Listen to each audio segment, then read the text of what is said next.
कविता का शीर्षक है मेरी पहली बुफे दावत। बुफे दावतें पहले तो बड़ी बड़ी होटलों में हुआ करती थीं, आजकल तो इतनी पॉपुलर हो चुकी हैं कि आदिवासी इलाकों में भी होने लगी हैं। तो बुफे दावत में होता क्या है, पहले तो लाइन में लग के खाने तक पहुंचो, उसके बाद में खाने को प्लेट में भर के खड़े खड़े बातें करते हुए बिना प्लेट गिराए खाना खाना अपने आप में एवरेस्ट पे चढ़ने जैसा मामला होता है। जैसा कि कहते हैं कि एवरेस्ट पे चढ़ना खाने का काम नहीं है, ठीक वैसे ही बुफे दावत में खाना खाना खाने का काम नहीं है। मैं बहुत पहले एक 5 स्टार होटल में बुफे दावत खाने गया था, तो उसकी बात सुनिए। मेरी पहली बुफे दावत। बुफे सिस्टम दावत वो दावत है जिसमें हर समझदार मेहमान या तो घर से खाना खाकर आता है या वापस घर जाकर खाता है। और स्वाभिमानी से स्वाभिमानी मेहमान को कम से कम 3 बार कतार में खड़ा होना पड़ता है, और ज्यादा से ज्यादा कितनी बार ये उसकी भूख और बेशर्म होने की क्षमता पर निर्भर करता है। इतनी बार लाइन में लगने के बाद कोई भला आदमी तो इतना दुखी हो जाएगा कि फिर ठीक से खाना ही नहीं खा पाएगा। बुफे दावत में कौन सैकड़ों बार खा चुका पुराना खुर्राट बुफेबाज है और कौन नया मेहमान है, इसकी पहचान बहुत आसान है।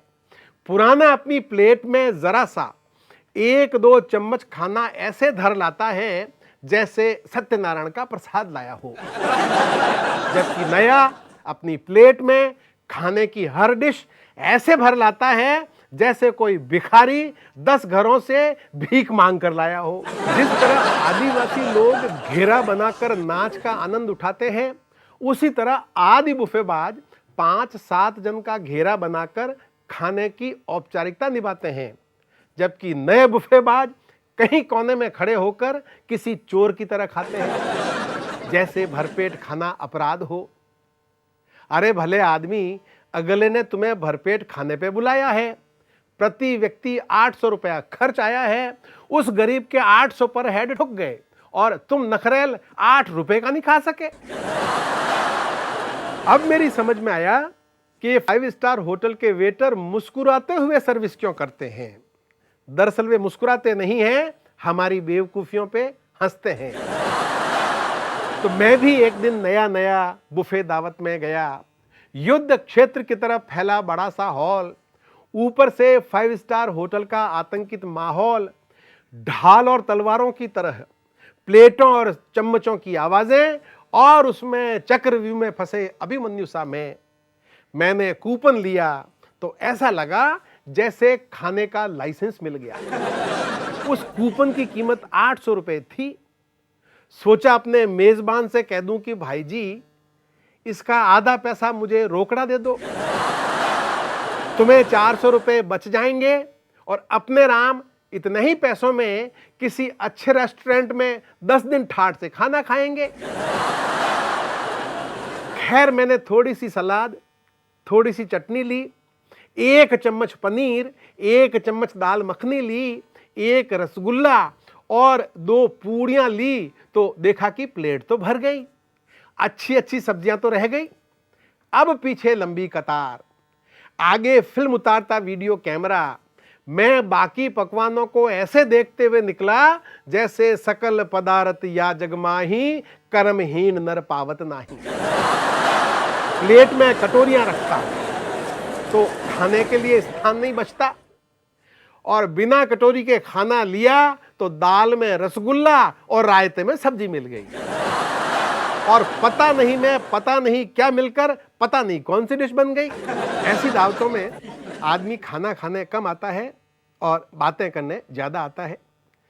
ज्यों ही मैं प्लेट में खाना लेके खाने लगा तो एक भाई साहब आए और आके बातें करने लगे। आते ही पूछा, और क्या हाल है। मन में आया कह दूं, भैया आज तो तू मुझे मेरे हाल पे ही छोड़ दे तो अच्छा है। फिर पूछा, आपने रसगुल्ला तो लिया नहीं। मन में आया कह दूं, भैया ये दाल और चटनी में डूबा पड़ा है, वो रसगुल्ला ही है। उस दिन मुझे पुरानी बारातों में खाया खाना याद आया। खाने वाले आराम से बैठ जाते, कोई चीज मांगने की जरूरत नहीं, परोसने वाले जबरदस्ती परोस जाते। सब्जी वाला कटोरी में सब्जी भर गया, पूरी वाला पूरी और लड्डू वाला लड्डू धर गया। मान लीजिए लड्डू का स्वाद कुछ ज्यादा ही अच्छा लगा हो और परोसने वाला 5 बार पहले भी परोस चुका हो और अब 6वीं बार आता दिखे और आपको ऐसा लगे कि अब मना करने से वो मान जाएगा, तो आप अपने पड़ोसी की तरफ मुखातिब होकर उससे बतियाने लगो। वो सब समझ जाएगा और एक की जगह 2 लड्डू धर जाएगा। वहां खाने और खिलाने वालों के बीच में एक युद्ध सा चलता है। जी एक पूरी और गरम है, जी एक लड्डू और आपको कसम है। और वो युद्ध तब तक चलता है जब तक खाने वाले खाते खाते अधमरे नहीं हो जाते। और यहां बुफे में वो सामने रखा है, खाना है तो खाओ, नहीं तो भाड़ में जाओ। इससे अच्छा तो रेस्टोरेंट। वेटर को रोब से बुलाओ, सब्जी में कोई गलती निकालो, मैनेजर से माफी मंगवाओ और फिर वेटर को अठन्नी टिप देकर टहलते हुए निकल जाओ। यहां बुफे में रोब डालें तो किस पे डालें, गलती निकालें तो किस में निकालें। खैर मैंने खुद ही प्लेट उठाई, खुद ही उसमें खाना भरा और फिर खुद ही जूठी प्लेट को वहां टोकरी में धरा। सोचा बोल दूं, एक कसर बची है वो भी कर डालो, अब जूठी प्लेट भी हमसे ही धुलवा लो। वाह रे बुफे तेरी बलिहारी, उल्टी ही रीत है सारी। बचपन में गांव में सीखा था कि खाना हाथ धोकर खाओ, जूते उतार कर खाओ, खाते खाते बातें मत करो और खाने के बाद अच्छी तरह कुल्ला करो। उस दिन वहां सब बिना हाथ धोए और जूते पहन के खा रहे थे, खाते खाते बातें भी किए जा रहे थे और खाने के बाद मेरे बेटे किसी ने कुल्ला नहीं किया। भारतीय संस्कृति में ऐसों को गंवार कहते हैं। उस दिन 5 स्टार होटल में पता चला वहां कुल्ला करने वालों को गंवार समझते हैं, वहां कुल्ला करने वालों को गंवार समझते हैं।